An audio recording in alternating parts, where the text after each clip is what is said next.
Et salut à tous, c'est Kevin et on se retrouve aujourd'hui pour une nouvelle vidéo d'analyse crypto. Et quelle vidéo! Aujourd'hui, on va analyser ensemble le Solana. Solana qui vient de passer devant XRP au classement des cryptos. Donc c'est vraiment historique, c'est la première fois qu'on voit le Solana dépasser le XRP. Donc c'est vraiment incroyable, si on enlève le Tether, ça fait même un Solana numéro 4 en termes de crypto. Donc c'est vraiment fou. On va analyser ensemble en détail quel est le projet de Solana en termes fondamentaux et également en termes graphiques. Comment est-ce que Solana est en train de monter? Est-ce que c'est le moment d'acheter? Est-ce que c'est le moment de vendre? Jusqu'où est-ce que Solana peut monter? On va voir tout ça dans cette vidéo. Mais juste avant ça, je voulais te partager ce qui s'est passé aujourd'hui. Et oui, nous avons atteint les 1000 premières personnes qui nous ont rejoints ici. Donc bienvenue à tous et félicitations d'avoir rejoint le projet et la chaîne. N'hésitez pas à continuer de commenter les vidéos pour me dire ce que vous en pensez, quelles sont les idées que vous avez pour les prochains concepts, et également à me dire en commentaire quelles sont les prochaines cryptos que vous voulez que j'analyse. Pour justement les 1000 premières personnes, je vais lancer un petit jeu ici concours pour justement vous faire gagner des heures de coaching avec moi, que ce soit en investissement ou en trading, pour que vous puissiez augmenter vos compétences et faire en sorte d'être encore meilleur sur les marchés. Maintenant que c'est dit, si jamais vous souhaitez aller encore plus loin et vous développer davantage, n'hésitez pas. Vous avez un lien dans la description, ça vous permet de prendre rendez-vous directement avec moi.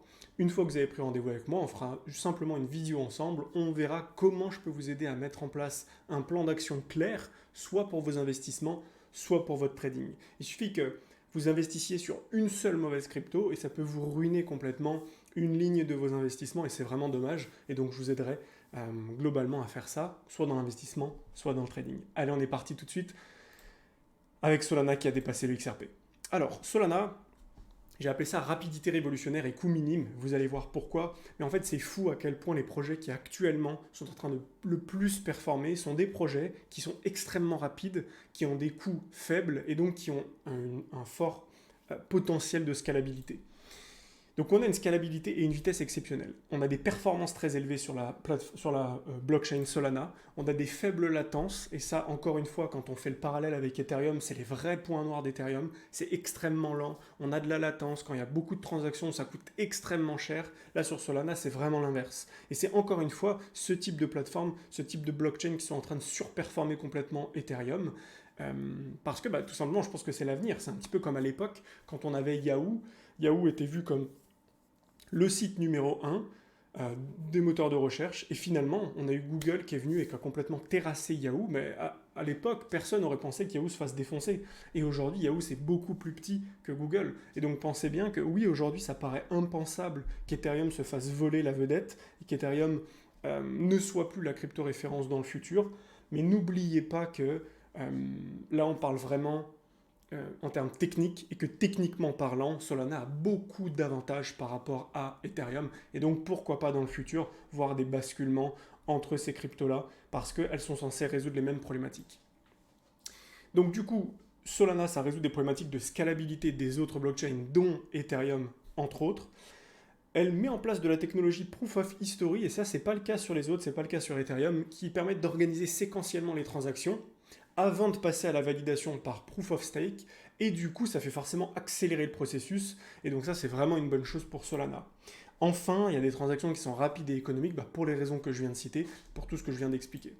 Maintenant, l'écosystème est dynamique et permet de créer des dApps, donc des applications décentralisées. Et encore une fois, j'ai l'impression et le sentiment que ce qui intéresse le plus en ce moment la smart money et ce qui fait pump le plus les projets, ce sont les projets qui sont autour des applications décentralisées. Et donc ça ne m'étonnerait pas que dans les prochains mois, les prochaines années, on ait des entreprises qui explosent en bourse et qui se focalisent sur des applications décentralisées, parce que j'ai l'impression que c'est sur ça que joue vraiment le futur.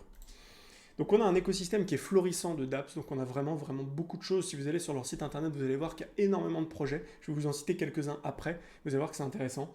Ça attire de plus en plus de développeurs et de projets innovants. Bah oui, tout simplement parce que la plateforme est cool, la plateforme va vite, la plateforme est scalable, la plateforme ne coûte pas grand-chose. Et donc forcément que les développeurs ont envie d'aller travailler sur ce genre de plateforme et les projets qui sont hyper innovants ont envie aussi de travailler sur ce type de blockchain. Grosse rapidité et efficacité du réseau. Enfin, le token Solana est polyvalent. Pourquoi? Parce que comme beaucoup de tokens aujourd'hui, le système est simple. Vous avez un token qui est natif, le Sol, qui est au cœur de l'écosystème Solana. Il permet, d'être utilisé pour payer les frais de transaction. ensuite de participer à la gouvernance du réseau, de stacker des tokens pour sécuriser la blockchain, et ça c'est une très bonne nouvelle pour un projet. Pourquoi? Parce que quand on stack, ça veut dire que les gens vont euh, poser de l'argent et donc vont pas vouloir retirer, vont vouloir bloquer leur argent, ce qui fait que on se retrouve avec des plateformes qui ont plus d'argent et euh, moins la possibilité de voir leur blockchain complètement s'effondrer avec tout le monde qui retire leur bille. Si vous avez beaucoup d'argent stacké, vous vous retrouvez avec des plateformes qui sont prêtes à se développer davantage parce qu'il y a des vrais soutiens derrière financiers. Enfin, détenir du sol aujourd'hui, c'est égal à prendre des décisions. Bah oui, comme beaucoup de blockchains, beaucoup de projets dont je vous ai présenté sur cette chaîne, quand vous détenez les jetons aujourd'hui, ce qui est intéressant, c'est de se dire que vous avez la possibilité de prendre des décisions, et ça, c'est vraiment intéressant. Euh, Encore une fois, en termes de décentralisation, ça change beaucoup de choses. Alors, je ne suis pas certain, encore une fois, que ça intéresse les très grosses puissances d'avoir ce type de solution, mais aujourd'hui, en tout cas, c'est ce qui fonctionne très bien. Et sur Internet, je pense que c'est très compliqué de limiter ce type de choses. Et donc, en attendant, c'est vraiment, je dirais, des solutions pour le peuple qui sont envisagées par les gens et qui pourraient être récupérées par les grosses puissances pour justement pouvoir contrôler ce type de projet au fur et à mesure. Adoption rapide et forte communauté, pour les raisons que je viens de citer. Solana a connu une adoption très rapide de la part des développeurs et des utilisateurs.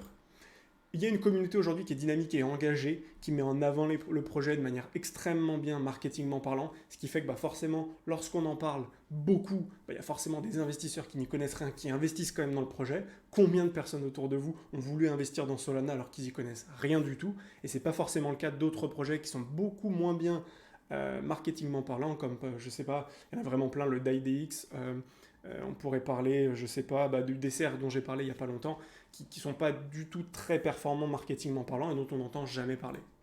Une technologie extrêmement novatrice, et c'est un concurrent sérieux sur le marché des blockchains de nouvelle génération, et c'est là où je veux mettre un point fort, c'est que faut se rendre compte que le marché est vraiment encore neuf et nouveau, et donc on peut avoir des bouleversements dans le classement un petit peu tout le temps. Et là, en ce moment, les blockchains de nouvelle génération, Solana en fait partie. Et donc c'est sur ces blockchains de nouvelle génération qu'il va falloir miser pour l'avenir et pour les prochains mois, les prochaines années, et donc le prochain bull run. Enfin, il y a des partenariats vraiment stratégiques, il y en a vraiment plein. Je vous en ai cité quelques-uns ici. On a Chainlink, on a eu une intégration de ces solutions d'Oracle décentralisées, permettant de renforcer la fiabilité des données externes utilisées par les smart contracts. Ça, c'est vraiment une bonne chose parce qu'encore une fois, c'est intelligent, c'est malin de dire on va utiliser d'autres partenaires pour montrer qu'on peut se renforcer à plusieurs et pas forcément rester que dans notre carcan et se débrouiller tout seul.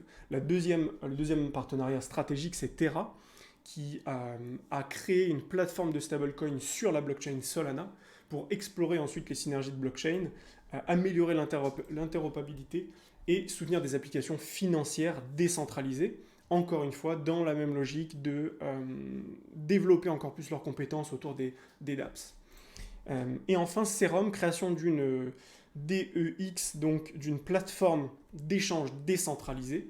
Je pense que c'est ce qui est le plus en vogue en ce moment quand on voit les problématiques avec Binance, quand on a vu les problématiques avec FTX. Forcément, il y a de plus en plus d'utilisateurs et puis de développeurs qui ont envie de mettre en place ce type de solution pour être complètement à l'extérieur de ce genre de problématiques. Typiquement, avec une plateforme d'échange décentralisée, vous ne risquez pas d'avoir des problématiques liées à un PDG qui va récupérer l'argent des clients pour faire autre chose, etc. Et ça, c'est vraiment une bonne nouvelle. L'avantage du coup, c'est que ça a été une solution qui est extrêmement rapide et peu coûteuse, et donc ça c'est vraiment une bonne chose parce que encore une fois, elle joue sur ses points forts et ça permet de mettre en place des solutions qui sont vraiment adorées. Et puis ça augmente la vision de Solana, c'est-à-dire que quelqu'un qui adore Serum, il va se dire ok, Serum c'est sur quoi? C'est sur la blockchain Solana, super, c'est vraiment génial. Terra, c'est une super plateforme de stablecoin, ok. Elle est en partenariat avec quelle blockchain? Elle est en partenariat avec la blockchain Solana. Pareil pour Chainlink, et Chainlink est un super projet classé dans les 10-15 premières. Donc pareil, Chainlink, quand Chainlink va faire du bruit, potentiellement Solana aussi pourra faire davantage de bruit encore. Donc c'est vraiment une bonne chose. Maintenant, graphiquement parlant, où est-ce qu'on en est sur Solana? Alors juste avant de checker le graphique, on va checker comme d'habitude ici en termes d'inflation de la demande. Alors on va se mettre ici en décembre 2022, on a une augmentation de 17%, donc c'est pas beaucoup en bull run, mais c'est quand même un petit peu plus que d'autres projets. Mais encore une fois, c'est pas énorme quand on est en bull run. C'est sûr, quand on est en bear market, moins 16, moins 17% en un an, ça fait mal. Mais vu que vous avez des projets qui baissent de 70-80%, est-ce que vous êtes vraiment à ce moment-là à 10-15% près? Je ne suis pas sûr. Ok, donc pas grand chose à dire, il n'y a pas de problématique sur ça, sur Solana. En plus, on voit qu'on a déjà 427 millions de tokens mis en circulation sur 565 millions. Bien sûr, l'offre est pas du tout maximale, on peut continuer d'en créer, mais à la marge, et donc ce sera plus du tout une problématique à l'avenir. Comme je disais, Solana est classé 5e, donc devant XRP pour la première fois, ce qui est plutôt fou. 38 milliards de market cap actuellement, ce qui est quand même beaucoup, puisque quand on voit que son maximum a été 80 milliards en 2021, 80 milliards, donc on est à la moitié globalement. On est à 89 en termes de prix. Son maximum avait été 260 dollars. Donc on est à la moitié en termes de market cap. Par contre, on voit que oui, avec l'inflation du nombre de tokens, forcément qu'on n'est pas exactement au même endroit en termes de prix quand on voit 2021 et maintenant. Donc on a un petit peu de retard, mais c'est normal. Et étant donné qu'on est dans un marché encore récent, on pourrait très bien avoir une crypto qui monte beaucoup plus que ça et qui fait un nouvel ATH. On va en parler d'ailleurs juste maintenant. Il n'y a pas grand chose de plus à dire dans le sens où en termes de marché, la crypto est présente sur énormément de marchés, ce qui est normal puisqu'elle est 5e au classement. Donc il n'y a pas grand chose de plus à dire ici. On va passer directement du coup à la partie graphique et on va finir sur ça pour que je puisse vous expliquer ce que moi j'imagine et quel est le prochain, qu'est-ce qu'on pourrait imaginer comme ATH sur Solana. Alors, déjà, où est-ce qu'on en est? Donc on avait Solana, on a eu une grosse phase ici de temporisation en juin 2022 jusqu'à octobre 2022. On a eu une grosse phase baissière avec l'annonce comme quoi Alameda Research, qui est le fonds d'investissement de FTX, avait beaucoup de Solana et était en train de faire une banqueroute, donc complètement devait vendre ses Solana. Donc tout le monde a paniqué ici, tout le monde a vendu. Et les gens ont vendu le bottom. Typiquement ici, ils ont paniqué, ils ont vendu entre 14 et 8 dollars. Et donc il fallait acheter effectivement à ce moment-là. Suite à ça, on a eu un rebond, on a eu une grosse phase de temporisation, grosse phase d'accumulation, et derrière on réintègre tous ces niveaux. Et là, quand on réintègre et qu'on casse, forcément c'est extrêmement haussier. Alors bien plus haussier que ce qu'on aurait pu penser ici. On devait au moins venir récupérer tous les stops au-dessus des 60 dollars ici. C'est-à-dire on casse, on accumule, on réintègre et derrière on vient chercher tous les stops ici. Des stops à 38 dollars, 47 dollars et 58 dollars. Maintenant que c'est fait, on voit que le marché continue de monter. Alors on aurait pu imaginer comme Ethereum, c'est-à-dire venir faire juste le wake of check ici aux 75 dollars du gros M qu'on avait eu ici en daily, en weekly. C'est pas ce qui a été fait, en tout cas on l'a fait, mais on l'a dépassé. Donc maintenant les prochaines targets, qu'est-ce que c'est? Alors prochaine target, on va prendre notre Fibo, point haut, point bas. Prochaine target forte, les 104 dollars sur les 0,38,2 pour Solana. Donc on a encore du jus, on voit qu'on est à 88-89 dollars. On a encore la possibilité de faire 18% tranquillement pour atteindre les 104 dollars. Maintenant, si jamais on casse encore ça et que Bitcoin est complètement bullish encore une fois, les prochains objectifs seront 164 dollars à 200 dollars et on a un objectif intermédiaire aux alentours des 145 dollars où on a le plus haut ici d'avril 2022, donc qui correspond au plus haut de 2022. Non, on a quand même ici avec janvier 2022 ici, mais on a ici un point haut ici qui fait quand même qui fait quand même tâche et donc on pourrait venir chercher. Donc si on vient au-dessus des 143, pourquoi pas faire une accélération haussière ici et derrière redescendre. Ça paraît fou, mais si on n'a pas un stop au 0,38,2 qui est clair et défini en même temps que BTC, pourquoi pas continuer. Maintenant à l'inverse, si on a un vrai stop ici, que les ETF sont sortis déjà, qu'on a une dernière phase d'accélération, pour ma part je vois plutôt un retracement sur la deuxième partie de 2024 pour ensuite repartir plus tard. Si on compare maintenant à Ethereum, je voulais comparer pour une raison simple, c'est que ici, ce que je trouve intéressant, c'est que sur Ethereum, on a accumulé beaucoup, grosse phase de baisse où on a cassé ici, derrière on temporise, on accumule beaucoup, on casse, et là on a une explosion à la hausse. Explosion à la hausse, et à ce moment-là, on a une explosion à la hausse qui est vraiment énorme ici. Et à ce moment-là, on ne pourrait pas penser que derrière, on va beaucoup corriger. Et pourtant, derrière, quand je dézoome, on voit qu'on a une grosse phase de correction. On rebondit. Dernière phase de correction où on vient chercher le stop qui est ici et tous les stops qui sont là, qu'on vient récupérer ici. On ne récupère juste pas les derniers stops qui sont généralement les stops les plus défendus par la smart money. Mais on voit que de manière globale, on est quand même venu chercher énormément de stops ici. Et donc pourquoi pas avoir ce genre de phase sur Solana. Je sais que ça paraît fou, mais typiquement on aurait un sol qui viendrait faire quelque chose comme ça, et derrière un rejet complet ici, où on vient faire quelque chose comme ça, tac, et une fois que c'est fait, là on peut partir, grosse phase de bull run, et là on explose à la hausse.